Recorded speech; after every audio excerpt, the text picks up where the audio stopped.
Hi, and thank you for joining.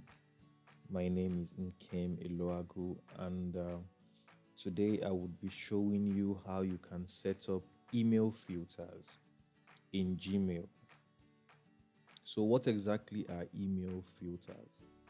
Well, filters allow you to automatically perform an action based on the characteristics of a message. Okay, and this can be very useful when you want to organize your mailbox. All right. So perhaps you want to take automated actions on certain emails that you receive. Maybe you want to mark such emails as read, delete such emails, move them to a different folder, a different label. This is what email filters allow you to do. So, how do you get started? First of all, you log into your Gmail account. Then you click on the gear icon for settings. You click on that. Click on see all settings. Now that gets you to the settings page. Then you click on the tab for filters and blocked addresses. And here you see, for example, you can create a new filter. You can even import filters. If you already had, filters in a different account, you can export the filters there and import it in a different Gmail account. Okay, but in this scenario, we will simply create a new filter. So once you click on create a new filter, it brings out this box for you. Okay, so basically, this helps you to set the parameters or the conditions of the filter. Okay, so a filter requires two things actually. One is the condition, two is the action. So here you set up the conditions of your filter, which are number one, from.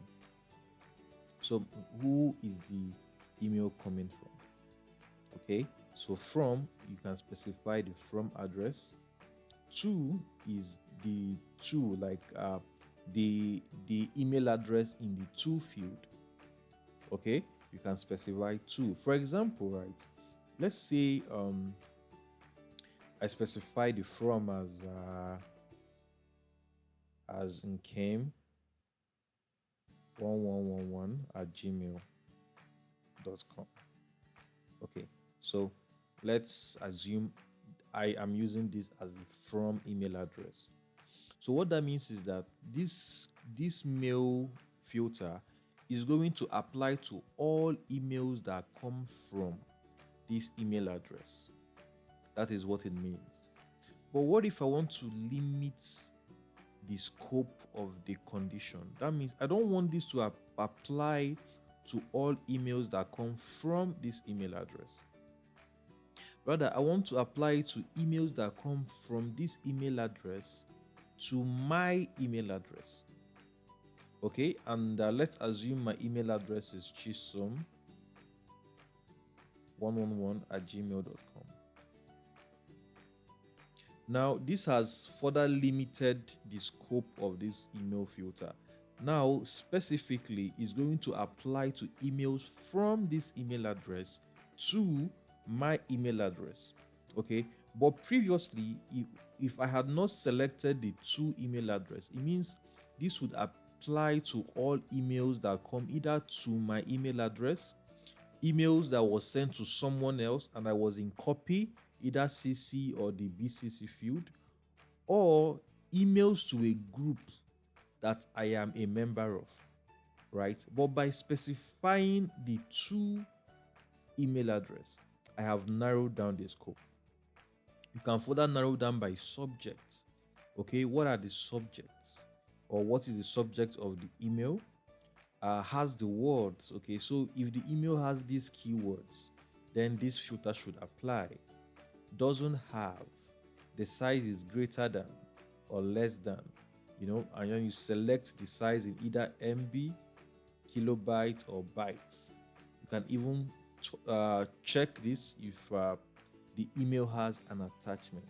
Okay, so this email filter should apply in the parameters you have set up. Okay, now note that you can also use the comma to specify more than one email address. Okay, so by putting in a comma, I can specify, oh, if this email comes from this email address or this email address, right? So you can specify more than one email address when creating your email filter. All right, so once you are done, you click on create filter, and then that brings you to the actions page. Okay, so here you get to select the action that you want to take place if a filter matches the conditions you have set. Number one here is keep the inbox. That means you want to archive such emails. Archiving means you don't want them to appear in your inbox. You want them to be hidden from your inbox.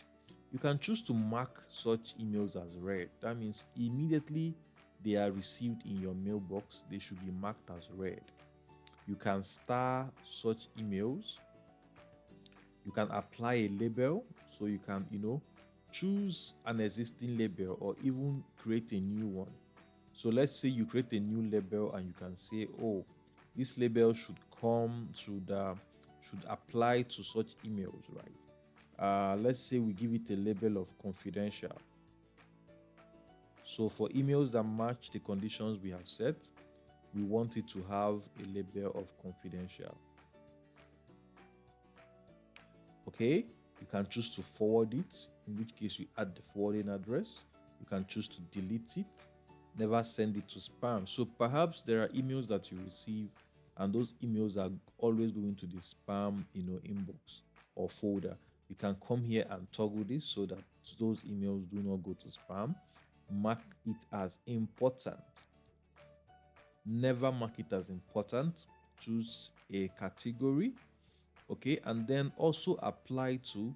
So by default, Gmail would check your inbox for emails that already match the conditions you have set. So in this case, it is 0 in this account, right? But perhaps you have had some emails from that email address, maybe 20, 30. Gmail will tell you that, oh, that there are 20 emails that already match the parameters you have set. Okay, and then you can check this to to make sure that this should also apply to those existing emails, right?